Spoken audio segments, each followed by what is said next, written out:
If you spend more time replaying conversations than actually having them, your mind may be working against you. Think about the last time you sent a text and the reply took longer than usual to arrive. Did your brain quietly start building a case? Maybe you scrolled back through your own message, rereading it, wondering if one word landed wrong. Maybe you imagined 3 different tones the other person could have used and settled on the worst one. If that sounds familiar, you are not alone, and you are not broken.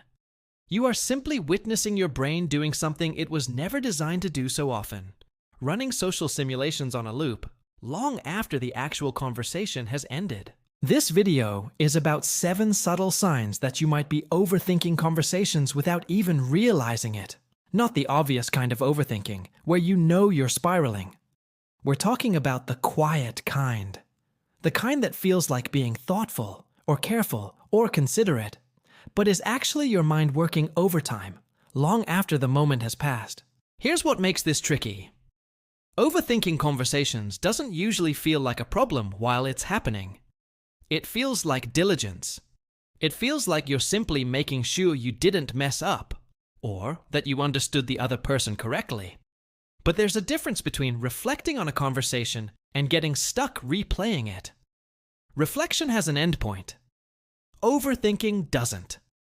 It just keeps generating new questions, new doubts, new imagined scenarios, without ever actually resolving anything. Psychologists have a name for part of this pattern. It's related to what's called rumination, the tendency to repetitively think about the same distressing content without moving toward a solution. Research on rumination, going back to work by psychologist Susan Nolan Hoeksema in the 1990s, found that people who ruminate don't actually process their emotions more effectively. They just churn. The thoughts go in circles, and each loop tends to deepen the emotional discomfort rather than resolve it. Applied to conversations, this means replaying what you said, or what someone else said, doesn't usually bring clarity. It usually just adds new imagined details that were never actually there. So here are the 7 signs. Sign 1. You replay conversations from days or even weeks ago, examining your own words for hidden mistakes. Sign 2. You assume you know what someone else was thinking or feeling, without them ever telling you. A habit psychologists call mind reading, one of the most common cognitive distortions. Sign 3. You overanalyze tone in text messages, reading emotional weight into things like punctuation, message length, or response time, even when there's no real evidence behind it. Sign 4. After a conversation, you draft the better version in your head. What you should have said, how you should have said it, sometimes rewriting it multiple times. Sign 5. You feel a need to over-explain yourself in future conversations, adding extra context or justification the other person never asked for. Sign 6. Silence feels loud. A pause in someone's response, or a short reply, gets filled in with meaning that may not be there at all. And sign 7. You rehearse upcoming conversations extensively, running through multiple possible versions of how they might go, often assuming the worst one is most likely. If 2 or 3 of these sound familiar, stay with me. Because understanding why your mind does this is the first real step toward loosening its grip. Let's talk about the mechanism behind all of this. What's actually happening in your mind when a conversation ends, but your brain refuses to let it go? Human beings are, at our core, social animals. For most of our evolutionary history, being misread by your group, or making a social misstep, carried real consequences. Being excluded from a tribe wasn't just uncomfortable. It could be dangerous. So our brains developed a kind of built-in radar for social threat, constantly scanning for signs that we've said the wrong thing, upset someone, or damaged a relationship. That radar was incredibly useful for survival. The problem is, it wasn't built for the modern world, where we have dozens of brief interactions a day, most of which carry 0 real risk, and yet our nervous system still treats an unanswered text with almost the same urgency as a genuine threat. This is where a concept called cognitive distortion becomes useful. Cognitive distortions are patterns of thinking that feel logical in the moment, but actually distort reality. Mind reading, which we mentioned earlier, is one of the most common. It's the assumption that you know what someone else is thinking, usually assuming it's something negative, without any actual evidence. Another closely related distortion is what therapists sometimes call emotional reasoning. The belief that if you feel anxious about a conversation, that feeling must reflect something true. I feel like I upset them quietly becomes, I definitely upset them, even though feelings and facts are not the same thing. There's also a well-documented phenomenon called the spotlight effect, studied by psychologist Thomas Gilovich and colleagues in the early 2000s. Their research found that people consistently overestimate how much others notice and remember about them. In their studies, participants who wore an embarrassing t-shirt into a room believed far more people had noticed it than actually had. The same principle applies to conversations. You might replay an awkward pause for hours, convinced the other person is dwelling on it too, when in reality, they likely moved on within minutes, if they noticed it at all. Their mind was probably occupied with something in their own life, not with quietly judging yours. So, what's actually happening when you overthink a conversation is this. Your brain, trying to protect you from social harm, keeps searching for danger signals. But because most everyday conversations don't come with clear, confirmed answers about what the other person meant, your mind fills in the blanks itself, and it tends to fill them in with the most anxious, worst-case interpretation available. Because from an evolutionary standpoint, assuming the worst and being wrong is a smaller cost than assuming the best and being caught off guard. The result is a kind of feedback loop. You feel uncertain, so you search for meaning. You find ambiguous evidence because most social cues are genuinely ambiguous. You interpret that ambiguity through an anxious lens, and that interpretation increases your certainty that something is wrong, even though nothing has actually been confirmed at any point in the process. Understanding this loop is powerful because it means the problem usually isn't the conversation itself. It's the interpretation layered on top of it, running quietly in the background. Now let's talk about how to interrupt that loop. The good news is that this pattern, as automatic as it feels, is not fixed. It's a habit of thought, and habits of thought can be reshaped. Here are two core techniques that psychologists and therapists often use to help people move from overthinking to clearer, calmer thinking. The first is called evidence-based thinking, a core technique borrowed from cognitive behavioral therapy, or CBT. The idea is simple. Instead of accepting your first anxious interpretation as fact, you pause and ask, what actual evidence do I have for this? Let's say a friend replies to your message with a short, one-word answer. Your mind might immediately jump to, they're annoyed with me. Evidence-based thinking asks you to slow that jump down. What do you actually know? You know they replied briefly. That's the fact. Everything else, annoyed, upset, pulling away, is interpretation, not evidence.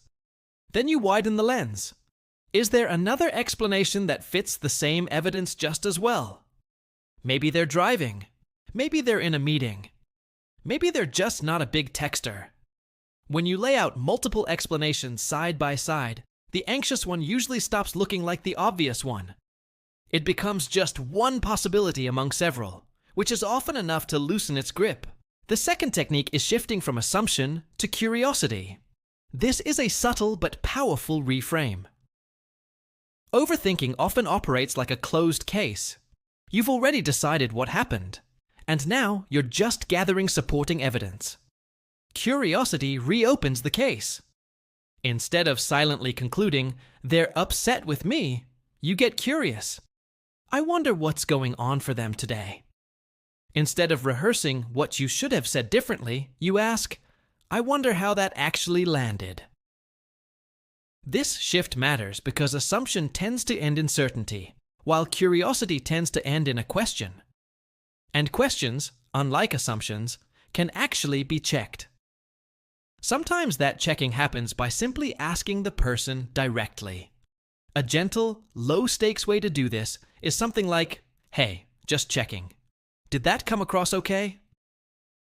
You'll often find the answer resolves in seconds what your mind had been circling for hours. There's also real research supporting the value of this outward checking behavior. Communication researchers have found that a significant amount of relational conflict and misunderstanding stems not from what was actually said, but from unspoken assumptions about what was meant. Simply asking a clarifying question, rather than assuming, tends to resolve far more than internal analysis ever does. Because internal analysis only has access to your own imagination, while the other person actually knows their own intent. A third and final tool worth mentioning is attention shifting. This one is less about analyzing the thought and more about training your focus. When you notice your 3 replays deep into the same conversation, the goal isn't to force the thought away. That often backfires and makes it louder. Instead, you gently redirect your attention to something that requires present moment focus.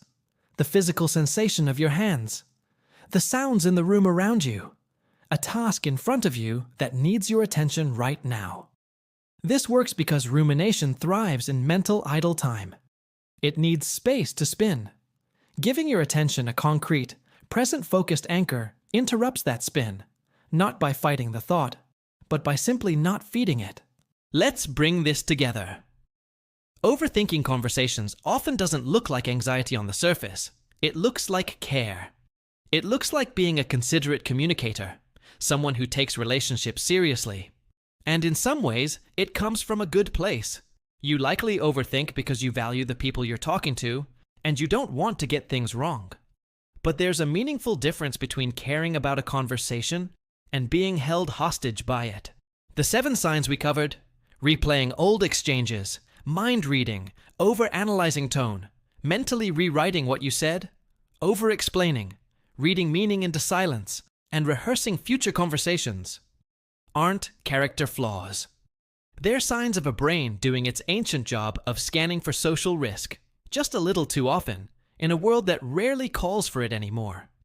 The mechanism behind it, this loop of uncertainty, interpretation, and false certainty, runs quietly in the background of a lot of people's daily lives, largely unnoticed until it's named. And that's really the first shift: noticing it.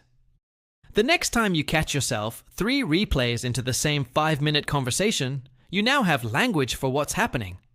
You can ask yourself, is this evidence or is this interpretation? You can trade the assumption for a genuine question. You can gently redirect your attention to what's actually in front of you right now. None of these techniques require you to become a different person overnight.